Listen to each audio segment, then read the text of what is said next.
Greetings from a chilly but very pretty semi-arid city of San Antonio. I'm on my way to the Alamo. So join me as we explore this cultural heritage site of both Texas and the United States of America. Check out these murals.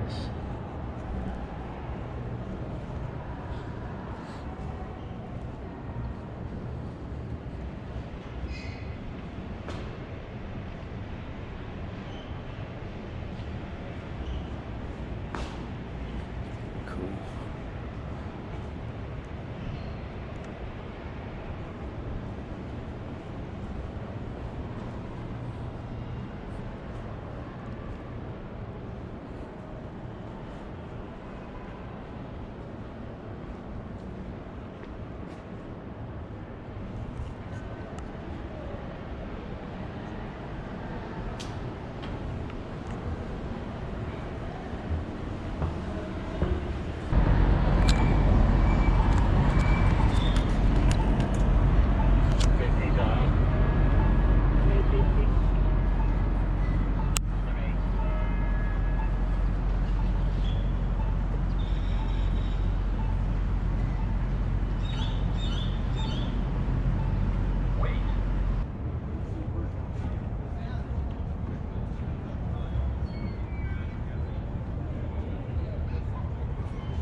Hey, how you doing this morning? Fine.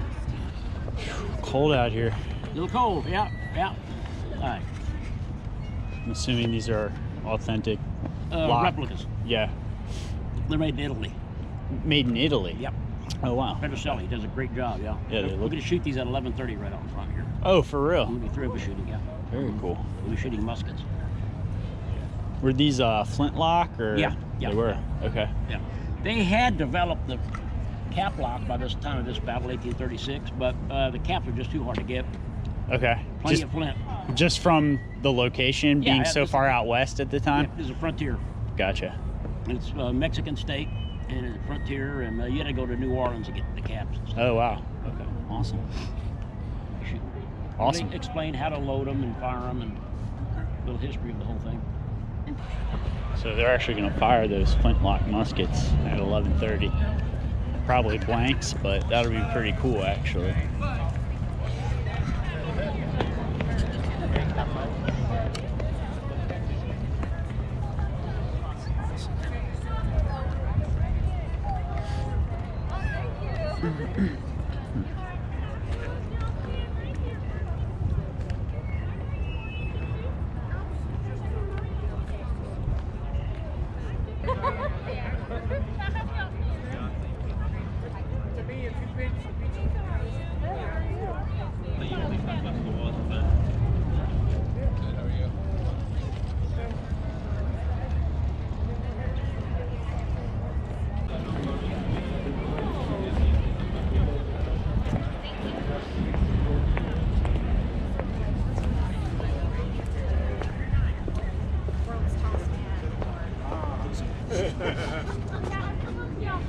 Right?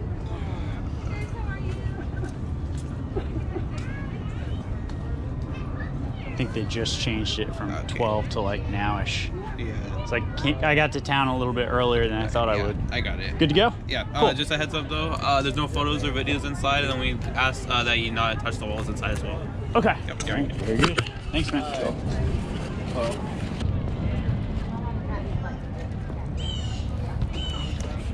inside. Luckily, we're not inside yet.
we have to practice.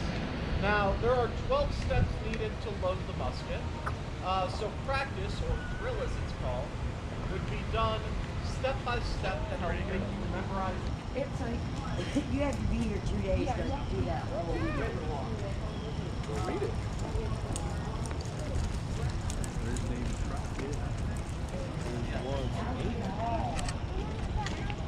See why skiing is called skiing?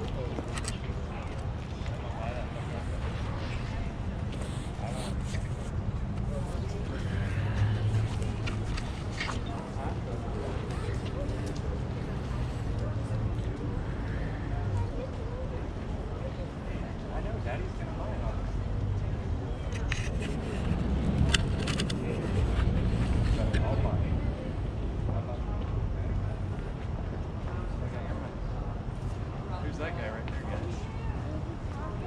Dave. Well, looks like Dave.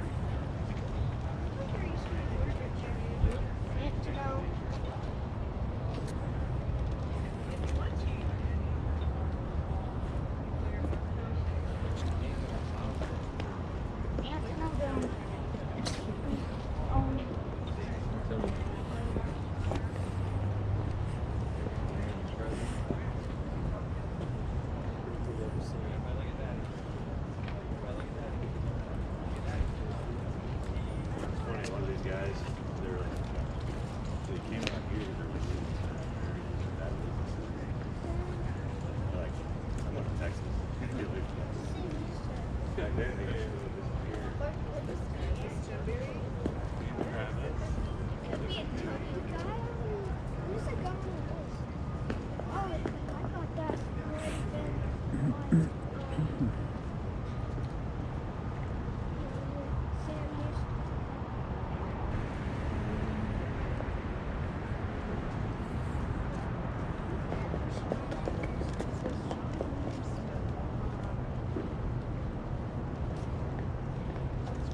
That's the guy rushing toward me.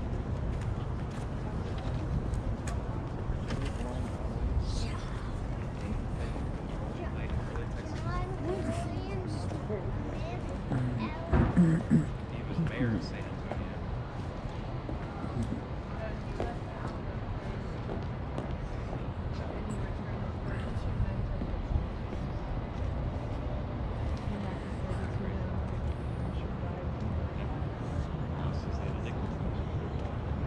He was only 22.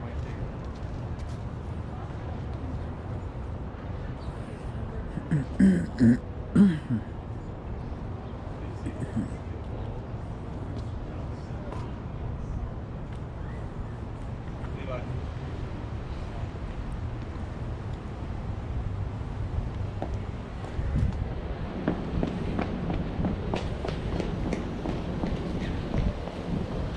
Cool.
Just got done with the tour of the Alamo. Pretty cool. I think what's most striking is that a lot of the people who came here to defend it were from all over the country, and a lot of them had issues they were running away from, so that's rather fitting.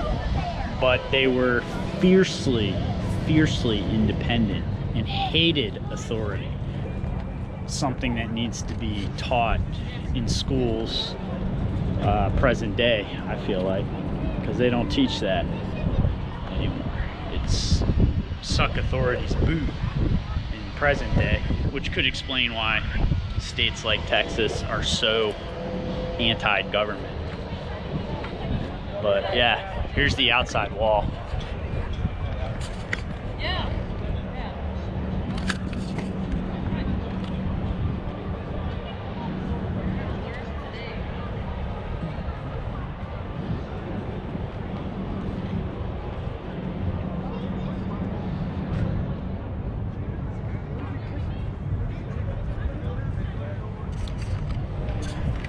So the long barracks is this here.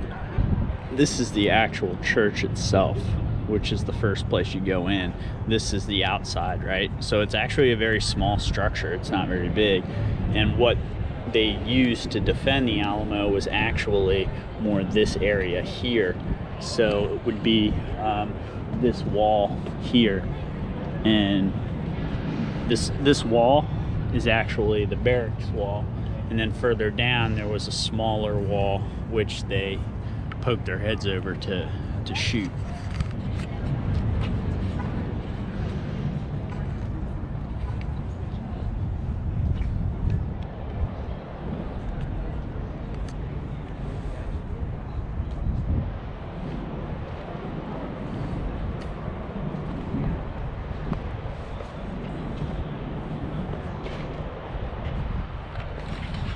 Actually a person from Maryland who fought in the Alamo too, which is pretty cool.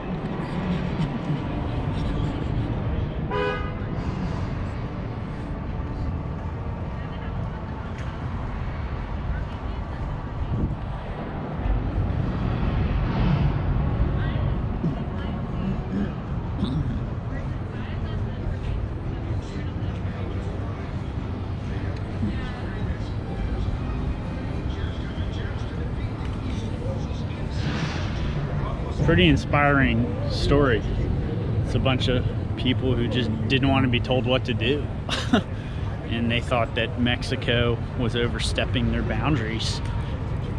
So they decided to fight for independence, and then eventually were annexed by the United States, and that helped to keep Texas free.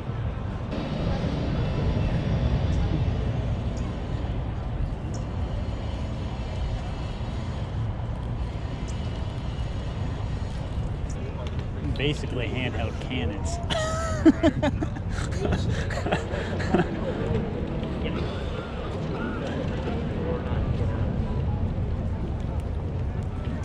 It's better out. Fire in the hole.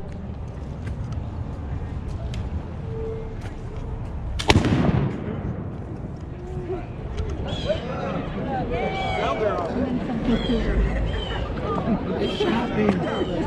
Okay, welcome everybody to the Alamo. We're glad you made it today. We're the Living History staff here, and going to be talking about some of the firearms that were used in the siege and battle of the Alamo. And we're going to begin with Miss Laurel Smith, and she's actually going to talk or show one of the weapons you would have seen. This is called a Fowler. It's actually a shotgun, a single-barreled shotgun, is what it is. So, men, women living on the frontier, a lot of ladies on the frontier would need to know how to operate some type of firearm, especially if when their husband is going off to war, or if he's going off to get supplies in the town. She'd be left alone to how to protect the homestead, protect the children. So she would need to know how to operate a firearm at the time. And a lot of them, people living on the frontier would have been using hunting firearms. This is a hunting weapon.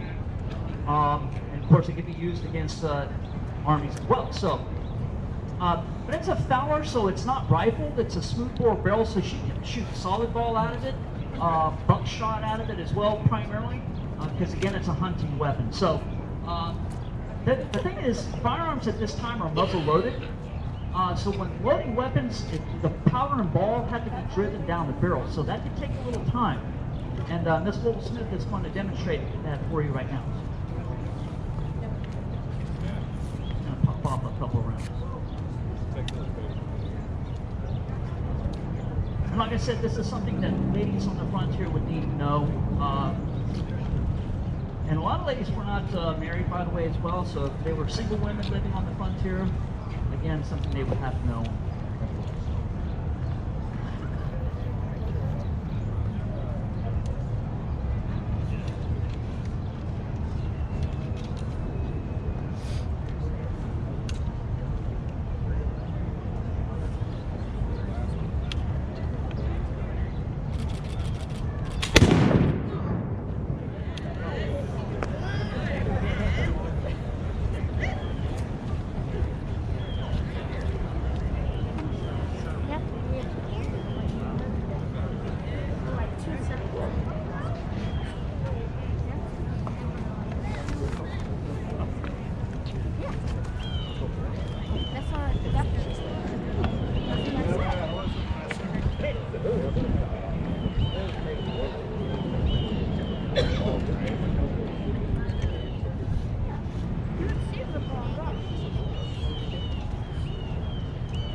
Thank you, Mrs. Smith. Got him.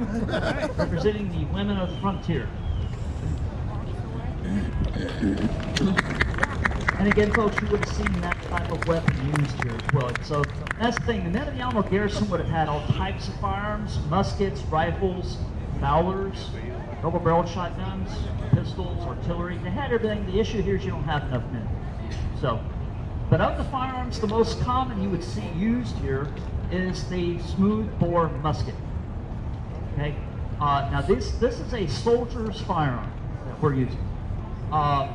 So if you're Army and you're in the line infantry, this is what you will be issued as a musket. And these are again smoothbore, just like the Fowler that Miss Smith fired. So what does that mean? That means there is no rifling in the barrel. Well, what is rifling? Well, rifling is a series of cut grooves that spiral down the bore of a rifled firearm. And what that does is when you shoot the round-lead ball, it's all round-lead ball at this time, it's going to grab the rifle lane and make the ball spin as it exits the barrel, which is going to make that ball go straight and give us a greater range. It's like throwing a football, basically. And the long rifle is the most common type of rifle you would see on the frontier. It is a hunting firearm. And those rifles can reach out between 300 to 400 yards. They're very accurate. If you can see it, you should be able to hit it. And Colonel Crockett, along with a lot of men on the frontier, were excellent shots with their hunting rifle. Okay? And you would see, again, some of those here being used. But the smoothbore musket is not rifle. Okay, so the barrel of these weapons is just a pipe. So when you shoot the ball out of a smoothbore weapon, because the ball is a slight less diameter than the bore, for obvious reasons, the ball is going to bounce down the barrel when you fire it, causing it to turn. So it acts like a knuckleball in baseball. And they're effective to about 75 yards. Typically after that distance, the ball is going to turn up, down, left, right. You don't know where it's going to go. So if you hit anything beyond 75 yards with a smoothbore weapon, it's for luck. Okay? Now you may be asking, well, why use a smoothbore firearm over a rifled weapon on the battlefield? Well, the reason is it's loading time. A rifled weapon can take a full minute to load one shot. Whereas a soldier with his smoothbore musket, he should load this every 15 to 20 seconds. So he's going to get 3 or 4 shots a minute compared to 1 shot with the rifled weapon. And 1 minute of loading time on the battlefield, that is way too long. We want to be able to throw as much lead at the enemy as we can. So the battlefield is about speed of loading, and that is why we use smoothbore weapons. Now, because of the inaccuracy of this firearm is why we have to have the men standing shoulder to shoulder, and we all fire together in mass volleys. Doing that increases the chances of hitting more of the enemy, but they're doing it to us as well. In the morning of this battle, we know that every man in the garrison in the Alamo would have had 2, possibly I think even 4, muskets and or rifles loaded next to them that morning. They're just grabbing and firing as quick as they could. But we have to know how to load the thing, and it's a 12-step process. Okay, and that's what we're going to cover right now. So we're going to start the men out at what's called order arms. We're going to tell them to shoulder arms. And this would be the most common way of carrying a weapon on march. Now, again, these are muzzle-loaded powder ball, have to be driven down the barrel, but these are flintlock weapons. So we have a piece of flint rock held in the jaws. It strikes a piece of steel, firing the weapon off. However, they don't always work because the flint is dull. The weapon's not going to create a spark. So, in fact, they average 1 in 7 of the weapon not going off. Okay, so this is the priming pan. We'd have to prime the weapon to begin with. So we're going to tell the men to load in 12 times. Load. Open pen. Handle cartridge. Now the cartridge they would have is a paper tube. It has round ball and powder all contained within it. It's all there. These are crimped over. The only way you can open this is to tear cartridge. They would bite off the end of it, spit it out, and prime. They pour gunpowder into the priming pan, then tell them to shut pen and cast about. Charge cartridge. They're going to pour that remaining gunpowder down the barrel. And with the ball and the paper, they wad that up and stuff it into the muzzle. Now we need to drive it down to the breech, so we'll tell them to draw rammer. And ram cartridge. They would sling it in there, pack it tight, return rammer.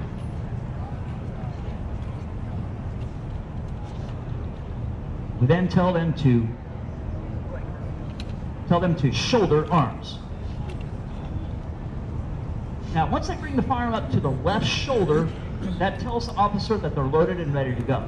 And again, that needs to be done between 15 and 20 seconds. So to get it down to that 20-second loading time, we drill over and over. And if you're line infantry in the line, the weapon goes on the left shoulder. Okay? If you're rifleman, the weapon would go on the right shoulder. So when the officer sees these men at that left shoulder, we know the last 3 commands of make ready, take aim, and Fire. And fire. Boom. We all fire together in a mass volley, and we do the whole process over. Okay? So we're going to do that, folks. We're going to fire off this first round, and then we're going to do 2 more rounds at the quickest time. It will be a little loud, so if you have sensitive hearing, you may want to cover the ears.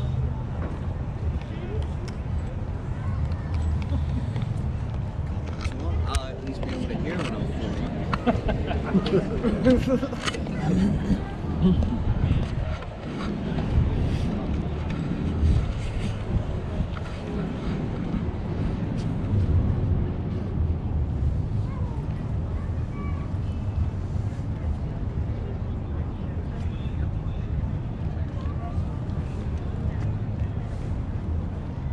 Squad, prepare to fire. Ready! Aim! Fire! Load!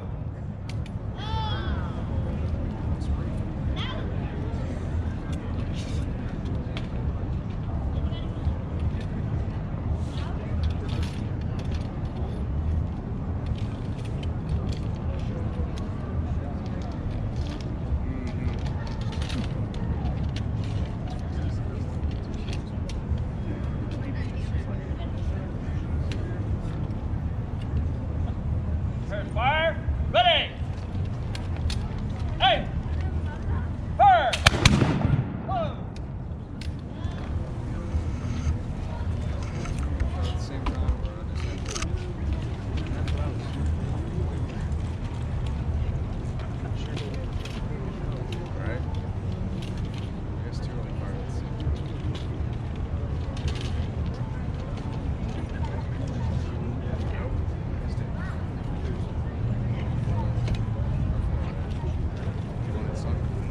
Fire! Ready! Aim! Fire! Shoulder! Arms! Order! Arms! Spring grammars!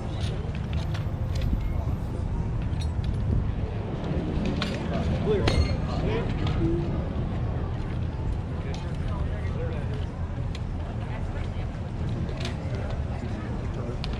Squad dismissed.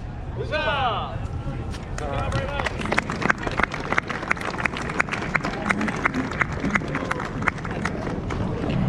It's an interesting history San Antonio has. A lot of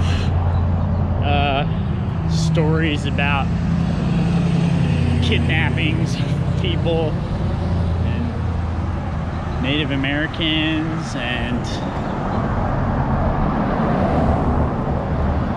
people who came from the east to start a new life. It's pretty wild, actually. The general theme seems to be they came here basically for more opportunity, land, which is kind of funny and fitting. It's not unlike what a lot of Americans right now are trying to do. They're just trying to find a place to live. But that's the end of my time here in San Antonio. It's an amazing city. I definitely want to come back. But I gotta get back on the road.